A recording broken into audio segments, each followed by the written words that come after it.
ये कोई आम कहानी नहीं, ये एक शिकारी की कहानी है जिसके हाथ कभी मासूम परिंदों के खून से रंगे होते थे। मगर फिर एक दिन एक मुर्गाबी आई और उसके साथ एक ऐसा पैगाम जो उसकी पूरी जिंदगी को बदल देने वाला था। एक शिकारी, एक मुर्गाबी और एक रूहानी गुफा। सब कुछ उस दिन से बदलने लगा जब एक आवाज ने सादी को पुकारा।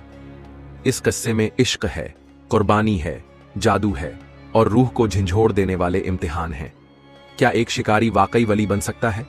क्या गुनाहों की जंजीरें टूट सकती हैं? और क्या रब की रहमत इतनी करीब होती है जितना हम सोच भी नहीं सकते? आखिर तक देखिएगा, क्योंकि ये कहानी आपके दिल को झंझोड़ कर रख देगी और शायद आपकी जिंदगी भी बदल जाए। अरब के गर्म रेत से भरे सहरा में, जहां सूरज की शुआएं जमीन को झुलसा देती थीं और रात को ठंडी हवाएं इंसानी जज्बात को नर्म कर देती थीं, वहीं एक पुरानी बस्ती के किनारे एक गरीब शिकारी रहा करता था। उसका नाम सादी बिन हारिस कोलन था। वह दरिया के किनारे एक कच्ची झोंपड़ी में अपनी बीमार बीवी और बूढ़ी मां के साथ रहता था। सादी की जिंदगी में ना तो किसी दौलत की चमक थी और ना ही किसी शोहरत का नशा। उसका सहारा सिर्फ अल्लाह था और उसका पेशा शिकार। लेकिन यह शिकार भी अब आसान ना रहा था। दरिया में मछलियां कम हो गई थीं, परिंदे जैसे उससे कतराने लगे थे और जंगल की जानवरों में भी एक अजीब बेकरारी सी थी। सादी का चेहरा जला हुआ था सूरज की तपिश से, लेकिन उसकी आंखों में एक नूर था, तौकल का, सब्र का और कुछ खो देने का डर।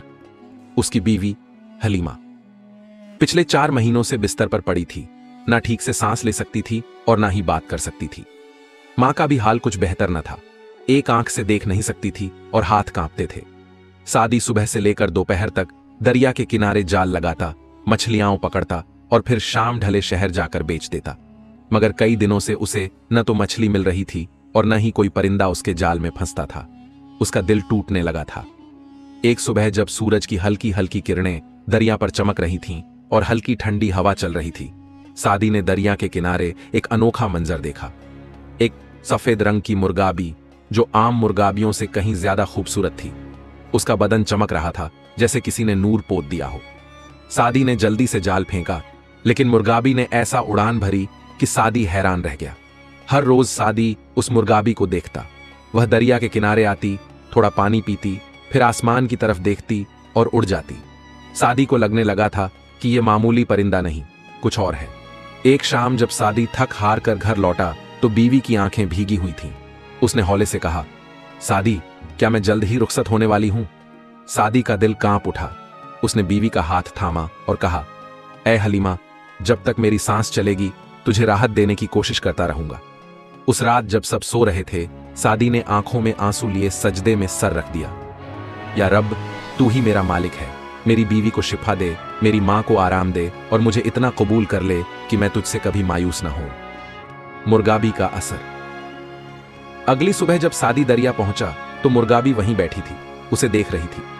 सादी ने इस बार जाल नहीं फेंका, बल्कि चुपचाप बैठ गया। दोनों की निगाहें मिली। सादी को ऐसा लगा जैसे मुर्गाबी कुछ कहना चाह रही है, शायद कोई पैगाम दे रही हो। उस दिन से सादी ने जाल फेंकना छोड़ दिया। बस बैठकर मुर्गाबी को देखता, उससे बातें करता और रोता। लोग उसे पागल समझने लगे, मगर उसका दिल कहता था, यह परिंदा अल्लाह की तरफ से भेजा हुआ कोई पैगाम है। एक दिन बीवी की हालत और बिगड़ गई। दवा की जरूरत थी, घर में खाना नहीं था। सादी ने दिल पर पत्थर रखकर फिर से जाल उठाया और दरिया की तरफ चल पड़ा।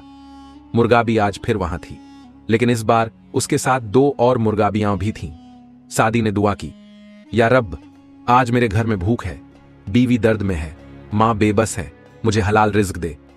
उसने जाल फेंका, मगर मुर्गाबी ने फिर उड़ान भरी। एक बार फिर सब परिंदे बच गए। सादी वहीं बैठ गया, जमीन पर सर रख दिया और फूट फूट कर रोने लगा। या अल्लाह, क्या मेरी दुआ कबूल नहीं हो रही? क्या मेरा सब्र काफी नहीं? अचानक सादी की आंख लग गई। एक ख्वाब देखा। एक नूरानी शख्स उसके पास आया और कहने लगा, ऐ सादी, सब्र कर, ये मुर्गाबी तेरा इम्तिहान है, इसे कत्ल किया तो तू अपनी रूह को कत्ल करेगा। सादी चीख कर उठा, माथा पसीने से तर। वो घर वापस लौटा। मां ने दरवाजे पर उसका इंतजार किया और कहा, बेटा, अभी अभी मेरी आंख लग गई थी। ख्वाब में देखा कि एक उजाला सा हमारे घर के ऊपर ठहरा हुआ है। सादी ने अपनी मां को गले लगाया और दिल ही दिल में फैसला कर लिया, अब वह उस मुर्गाबी को कभी नुकसान नहीं पहुंचाएगा, चाहे जो हो जाए। उस रात सादी ने अपनी बीवी को बखूबी खाना खिलाया जो उसे एक पड़ोसी ने दिया था। फिर सजदे में गिर पड़ा। उसकी आंखों से आंसू बहते रहे। वो सिर्फ एक लफ्ज दोहराता रहा, या सबूर, या सबूर। अल्लाह के नाम या सबूर को तस्बीह की तरह दोहराते हुए नींद की आगोश में पनाह ली। दूर दरिया किनारे सफेद मुर्गाबी उस तरफ देख रही थी जैसे अल्लाह से शिकारी के लिए कुछ मांग रही हो। फजा में एक सुकून तारी था, लेकिन सादी की रूह के अंदर एक तूफान चल रहा था। अगले दिन सुबह जब वो उठा तो उसका दिल पहले से ज्यादा भारी था। वो जानता था कि अब उसकी जिंदगी पहले जैसी नहीं रहेगी। सुबह की नमाज के बाद जब वो बाहर निकला तो दरिया की तरफ जाने से पहले उसकी नजर बीवी पर पड़ी। हलीमा की आंखें आधी खुली थीं, होंठ सूखे हुए और सांसें धीमी। मां उसके पास बैठी तस्बीह फेर रही थी। बेटा, मां ने धीमे लहजे में कहा, आज दरिया मत जाना, हलीमा की हालत ठीक नहीं, मुझे डर है। सादी ने मां की बात काटते हुए कहा, अम्मी, मैं जल्दी वापस आ जाऊंगा, अल्लाह मालिक है। उसकी आंखें डबडबाई हुई थीं, मगर उसने उन्हें छुपा लिया। वो दरिया की तरफ चल पड़ा, लेकिन हर कदम पर उसके दिल पर बोझ था। वो खुद से पूछता जा रहा था, क्या मैं सही कर रहा हूं? क्या ये इम्तिहान का हिस्सा है? जब वो दरिया पहुंचा तो मुर्गाबी पहले से वहां बैठी थी, लेकिन आज उसकी चाल में बेचैनी थी। वो बार बार पंख फैलाती, आसमान की तरफ देखती और फिर सादी की तरफ। सादी ने पास जाकर पानी में जाल डालने की कोशिश की, मगर उसका हाथ कांपने लगा। अचानक मुर्गाबी उड़ी, फिर झील के बीचों बीच एक पत्थर पर बैठ गई और वहां से सादी को घूरने लगी। सादी ने ठंडी सांस ली। या रब, ये कैसी मखलूकन है, क्यों मेरी रूह को झंझोड़ रही है? उसने इस बार जाल नहीं फेंका, बल्कि जमीन पर बैठ गया और मुर्गाबी की तरफ देखने लगा। उसका दिल कांप रहा था, ऐसा लगा जैसे वक्त थम गया हो। मुर्गाबी ने एक बार जोर से आवाज निकाली, एक दर्द भरी पुकार। शाम ढलने वो वापस लौटा तो देखा कि घर के बाहर कुछ औरतें बैठी थीं। उसका दिल दहल गया, दौड़कर अंदर पहुंचा। मां जमीन पर बैठी थी, हलीमा का सर उसकी गोद में था। हलीमा की सांसें टूटने लगी थीं। सादी ने जल्दी से उसका हाथ पकड़ा। हलीमा, मैं आ गया, मैं यहां हूं। हलीमा ने अपनी धुंधली आंखें खोली और बड़ी मुश्किल से कहा, सादी, वो परिंदा, उसे तकलीफ मत देना, वो कोई और है। इतना कहकर उसकी आंखें बंद हो गईं। सादी की चीख निकली, हलीमा! मां रोने लगी। पड़ोसियों ने दौड़कर सादी को पकड़ा, लेकिन अब देर हो चुकी थी। हलीमा को उसी रात दफन किया गया। सादी ने किसी से बात नहीं की। उसके होंठ बंद और आंखें सुर्ख थीं। वो पूरी रात दरिया के किनारे बैठा रहा। मुर्गाबी नहीं आई। अगली सुबह जैसे ही सूरज निकला, मुर्गाबी आसमान से उतरी और दरिया के किनारे आई। सादी ने सर नहीं उठाया, बस बोला, तू जीत गई, मैं हार गया। हलीमा चली गई। तभी मुर्गाबी ने हल्का सा पर फड़फड़ाया और सादी के पास आकर बैठ गई। उसने अपनी चोंच से सादी की उंगलियों को हल्के से छुआ और फिर सर झुका लिया। यह मंजर ऐसा था जैसे वो ताजियत पेश कर रही हो। जब सादी वापस लौटा तो मां ने हैरानी से कहा, बेटा, अभी अभी आंख लगी थी, ख्वाब में देखा कि एक रोशन चेहरा कह रहा था, सादी को कहो सब्र करे, अल्लाह का हुक्म है, उसका इम्तिहान मुकम्मल नहीं हुआ। सादी चौंक गया। अम्मी, वो मुर्गाबी आज मेरे पास आई थी।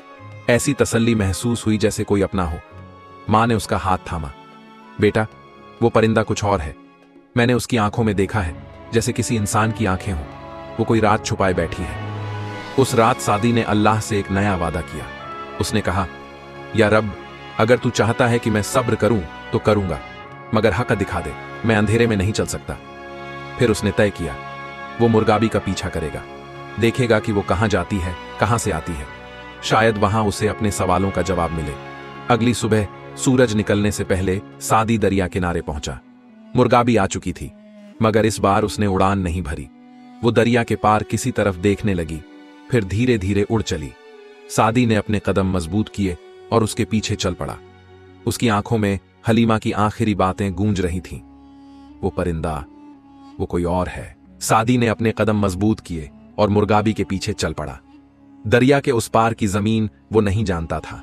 बचपन से लेकर अब तक उसका सारा वक्त इसी किनारे बीता था, लेकिन आज उसकी आंखों में सिर्फ एक मंजिल थी, उस परिंदे के पीछे छुपे उस रहस्य को जानना जो उसके अंदर सवालों का तूफान ले आया था। सूरज की हल्की किरणें पानी पर पड़ रही थीं।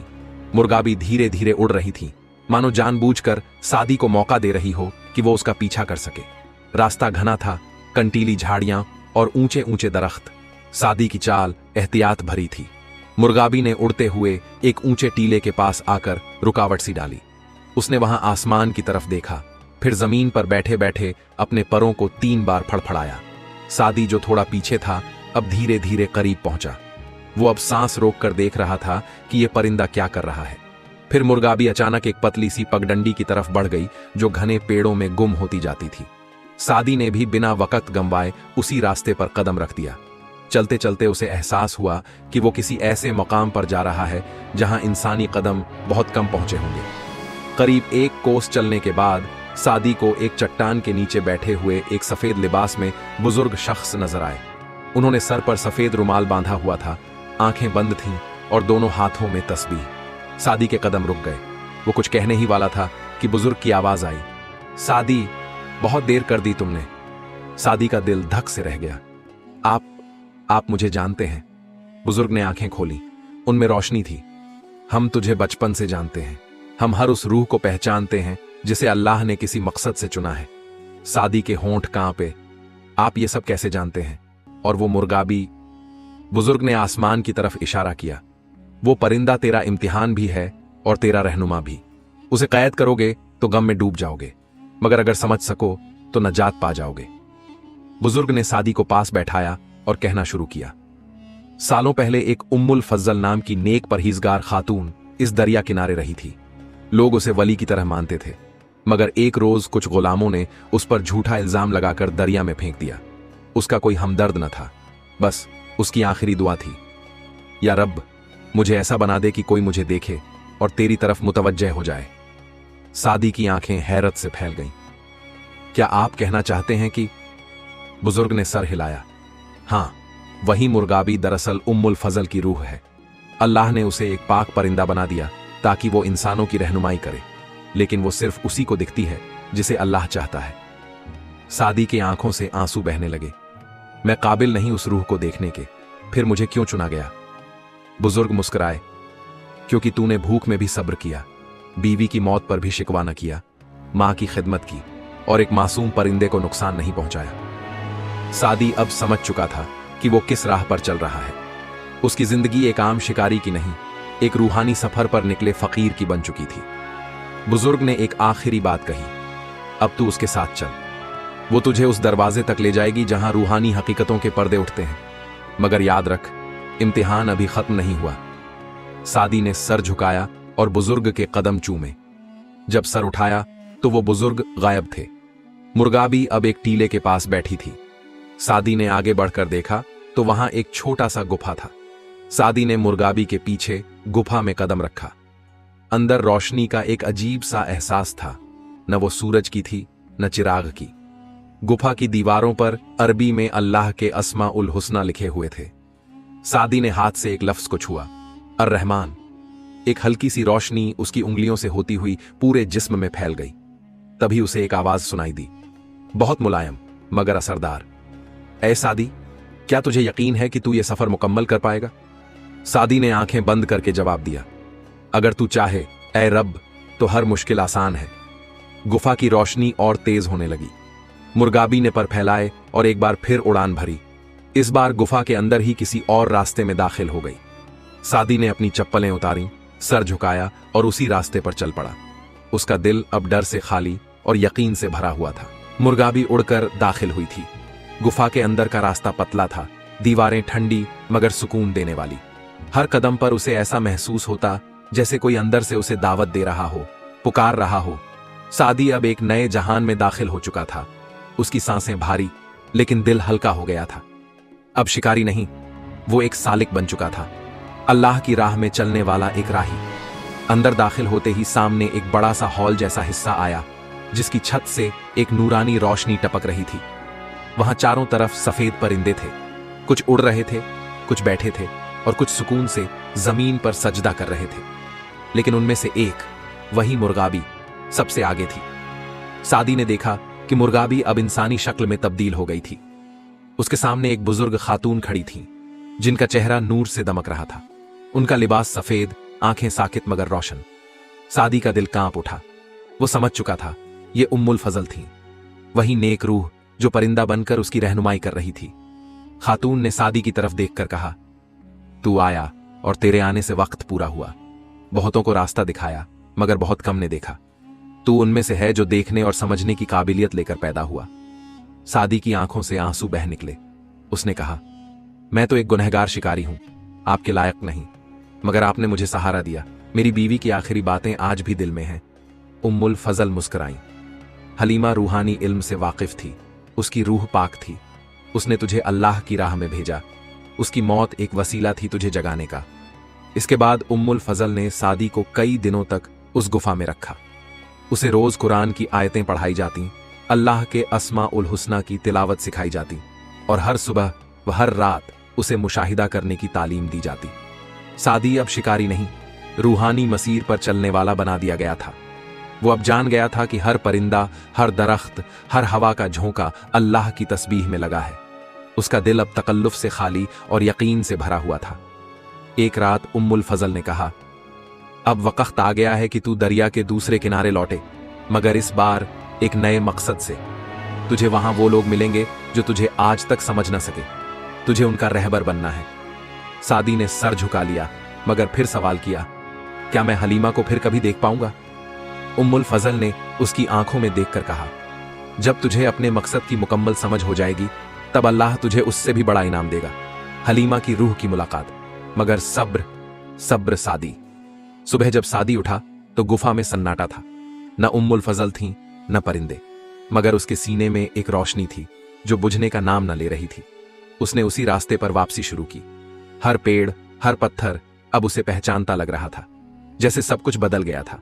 गांव पहुंचा तो लोगों की निगाहें बदल चुकी थीं।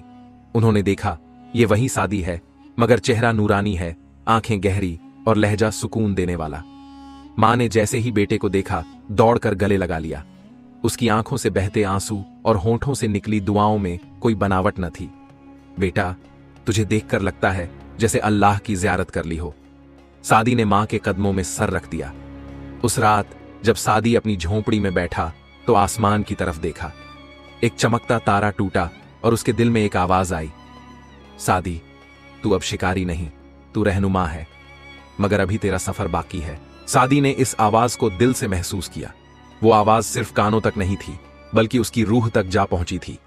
सादी ने अपने रब से दुआ की, या रब, अगर तूने मुझे इस राह के काबिल समझा है तो मुझे मेरी कौम के लिए एक रोशनी बना दे। सुबह जब सादी मस्जिद पहुंचा तो लोगों ने उसे अदब से सलाम किया। वो वही लोग थे जो कभी उस पर तंज कसते थे, उसकी बीवी की मौत को उसकी बदकिस्मती कहते थे, मगर अब उनके चेहरों पर एहतराम था। सादी ने मस्जिद के बाहर खड़े होकर सबको जमा किया। उसने कहा, भाइयों बहनों, हमने अपनी जिंदगी को शिकार और दौलत के पीछे बर्बाद कर दिया, मगर हकीकत यह है कि हमारा मकसद रूहानी सफर है। हमें अपने अंदर झांकने की जरूरत है। लोगों ने उसकी बातें गौर से सुनी। कुछ ने रोते हुए अल्लाह से तौबा की। गांव में जैसे एक नई रूहानी जागरूकता फैलने लगी। मगर जिस राह में रोशनी होती है, वहां अंधेरे भी पीछा करते हैं। एक दिन गांव में एक मुसाफिर आया। उसका नाम जुहैर था। लंबा कद, तेज निगाहें और बातों में असर। उसने गांव में रहना शुरू किया और धीरे धीरे लोगों को अपनी तरफ खींचने लगा। उसने कहा, सादी तो बस बातें करता है, असल हकीकत मैं दिखाऊंगा। अगर कोई वली है तो वो मैं हूं।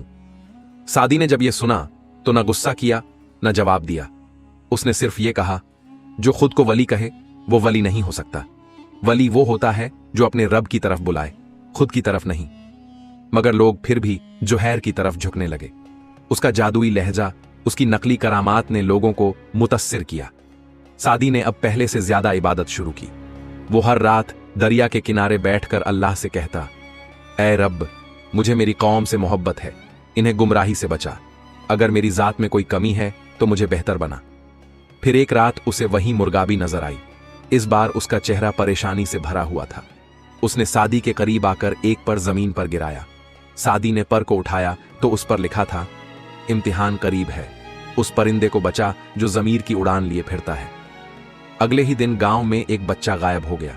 लोग परेशान हुए, मगर जुहैर ने कहा, यह सादी की वजह से हुआ है। वो रूहानी बातें करता है, मगर दरअसल वो जिन्हों से मिल चुका है। लोग घबरा गए। कुछ ने तो मस्जिद में सादी के खिलाफ आवाज उठाई। सादी ने खामोशी इख्तियार की, मगर उसके मां के दिल में दर्द उमड़ आया। मां ने कहा, बेटा, तूने अल्लाह की राह चुनी है, मगर दुनिया की राह आसान नहीं। क्या तू अब भी सब्र करेगा? सादी ने मां के हाथ थामे। मां, हलीमा ने कहा था, जब सच्चाई सामने हो तो खामोशी भी सदा बन जाती है। मैं अल्लाह को अपना गवाह बनाकर चलूंगा। सादी ने अकेले ही जंगल की तरफ रुख किया, जहां से बच्चे के चीखने की आवाजें आती थीं। वहां उसे जुहैर अपने असली रूप में मिला, एक झूठा जादूगर शख्स जिसने रूहानी लिबास ओढ़ रखा था। जुहैर ने कहा, तू क्या समझता है? तुझे गुफा में कोई हक मिला? नहीं, वो भी मेरा मकाम था, मगर मुझे निकाल दिया गया। अब मैं तुझे मिटा दूंगा। सादी ने सिर्फ एक जुमला कहा, अल्लाह जिसको चुन ले उसका कोई बाल भी बांका नहीं कर सकता। फिर उसने दरख्त की तरफ देखा और एक आयत पढ़ी, हस्बुनल्लाहु व नीमल वकील। और उसी लम्हे एक तेज रोशनी फैली, मुर्गाबी उड़ती हुई आई और जुहैर पर झपटी। उसकी नकली ताकत जलकर राख हो गई। सादी बच्चे को उठाकर गांव लौटा। लोगों की आंखें शर्म से झुक गईं। उन्होंने गलत इल्जाम लगाया था उस शख्स पर जिसे अल्लाह ने रोशन किया था। लोगों ने तौबा की, मस्जिद में जमा हुए और सादी से कहा, हमें माफ कर दो और हमें सच्ची राह दिखाओ। सादी ने कहा, मैं तो खुद राह का मुसाफिर हूं। अगर मेरे जरिए तुम्हें हक नजर आया तो वो अल्लाह का करम है। उस रात फिर वही चमकता तारा टूटा और सादी की आंखों में हलीमा की झलक आई, मगर अब उसने आंखें बंद कर लीं और कहा, या रब, जब तू चाहता है उसी वक्त मिलेगा। मैं रजा में राजी हूं। सादी की जिंदगी अब एक मिसाल बन चुकी थी। उसका हर लफ्ज, हर हरकत लोगों के लिए हिदायत बन चुकी थी। वो शिकारी नहीं रहा था जो परिंदों का खून करता था, बल्कि अब वो उन परिंदों की तरह खुद को आजाद समझता था जो सिर्फ अपने रब की तरफ परवाज करते हैं। गांव वालों ने मिलकर उस दरख्त के नीचे एक छोटी सी दरगाह बनाई, जहां सबसे पहले मुर्गाबी ने उसे रहमत की तरफ बुलाया था। उस दरगाह को रोशन बाला मकाम कहा गया। वहां हर रात सादी तिलावत करता और लोग दूर दूर से उसकी तर्जुमा की हुई कुरानी तालीम को सुनने आते। एक शाम मां बहुत कमजोर हो गई। उनका चेहरा सफेद हो गया था, मगर आंखों में तसल्ली थी। सादी ने मां का हाथ थामा और मां ने कहा, बेटा, तूने मेरा नाम रोशन कर दिया। तूने हलीमा की कुर्बानी को रायगांव नहीं जाने दिया। मेरा दिल अब मुतमिन है। उस रात मां का इंतकाल हुआ। सादी ने अपनी मां को उसी दरगाह के पास दफनाया और दुआ की, या रब, मेरी मां को अपने मुकर्रब बंदों में शुमार कर। उसकी मेहनत, उसकी आंखों के आंसू तू अपनी रहमत से कबूल कर। मां के इंतकाल के कुछ ही रातों बाद सादी को एक ख्वाब आया। वो एक बाग में खड़ा था, हरे भरे दरख्त, बहती नहरें, रोशनियां, और फिर हलीमा सामने आई। हलीमा ने कहा, सादी, तेरा इम्तिहान मुकम्मल हो गया। तूने वफा का हक अदा किया। अब हम मिल सकते हैं, मगर सिर्फ तब जब तू अपनी आखिरी जिम्मेदारियां भी पूरी कर ले। सादी जाग गया, मगर इस बार उसका दिल और भी मुतमिन था। इसके बाद सादी ने सिर्फ अपने गांव तक खुद को महदूद न रखा। वो यमन गया, फिर मक्का और मदीना। वहां उसने उल्मा से मुलाकात की, फकीरों से दुआएं लीं और दरवेशों के साथ सफर किया। हर जगह एक ही पैगाम देता, अल्लाह की मोहब्बत सबसे बड़ी दौलत है। तस्लीम और रजामंदी ही इबादत की असल सूरत है। एक दिन सादी को इत्तिला मिली कि जुहैर फिर एक गांव में जादू के जरिए लोगों को गुमराह कर रहा है। सादी वहां पहुंचा, मगर इस बार जुहैर टूट चुका था। उसकी आंखें भर आईं। उसने सादी के कदमों में गिरकर कहा, मुझे माफ कर दो, मुझसे गलती हुई। मैं रब से बहुत दूर चला गया था। सादी ने उसे उठाया और कहा, तौबा का दरवाजा हर वक्त खुला है। तुझे रब ने दूसरी जिंदगी दी है, अब उसे सही राह में लगाओ। सादी ने अपने आखिरी खुतबे में कहा, मैं एक शिकारी था, गुनहगार, जालिम, मगर रब की रहमत ने मुझे बचा लिया। मेरे हाथों में तलवार थी, मगर रब ने तस्बीह रख दी। मैं मौत बांटता था, आज जिंदगी की दुआएं बांटता हूं। अगर मैं बदल सकता हूं तो तुम सब भी बदल सकते हो। अल्लाह के नूर से रोशन हो जाओ, इससे पहले कि दिलों की तिरगी हावी हो जाए। लोग रोते रहे, सिसकते रहे, और हर एक ने उस दिन अपने गुनाहों से तौबा की। एक सुबह जब सूरज दरिया से उभर रहा था, सादी ने गुफा का फिर से रुख किया। उसकी आंखों में सुकून था, दिल में नूर और हाथों में वो परिंदे की पर जो उम्मुल फजल ने उसे दिया था। गुफा के अंदर पहुंचते ही एक तेज रोशनी फैली और सादी गायब हो गया। लोग कहते हैं वो अपने रब के पास चला गया, मगर उसकी तालीम, उसकी याद, उसकी बातों का असर आज भी बाकी है। इस किस्से से जो सीखा, 1, हर गुनाहगार के लिए तौबा का दरवाजा खुला है। 2, रूहानी सफर इबादत, इल्म और इखलास से तय होता है। 3, असली वली वो है जो अपनी नहीं रब की तरफ बुलाता है। 4, हर इम्तिहान एक रहमत है अगर सब्र के साथ सहा जाए। 5 मोहब्बत, वफा और दुआ की ताकत हर अंधेरे को मिटा सकती है। या रब्बुल आलमीन, जिस तरह तूने सादी को अंधेरे से निकालकर नूर की तरफ लाया, वैसे ही हमें भी अपनी रहमत से सीधा रास्ता दिखा। हमारे दिलों को नर्म कर हमें तकब्बुर और गुमराही से बचा। हमारी जिंदगी को तेरी याद से भर दे और हमारे आखिर को सादी की तरह हुस्न ए खातिमा से नवाज। आमीन। वीडियो को लाइक करें ताकि हमें और हौसला मिले। अपने दोस्तों और परिवार के साथ शेयर मोन करें ताकि और लोग भी इस वाकया से सबक ले सकें। चैनल को सब्सक्राइब मोन करें और बेल आइकॉन वोन दबाएं ताकि आप हमारी नई कहानियों को मिस न करें। कमेंट में बताइए कि इस वाकया ने आपको क्या सबक दिया। लॉग और आपको स्क्रीन पर हमारी वीडियो दिख रही होगी, उससे भी देखे और कुछ अच्छा सीखे। जल्दी मिलते हैं एक और नई इबरतनाक इस्लामिक कहानी के साथ। अल्लाह हाफिज।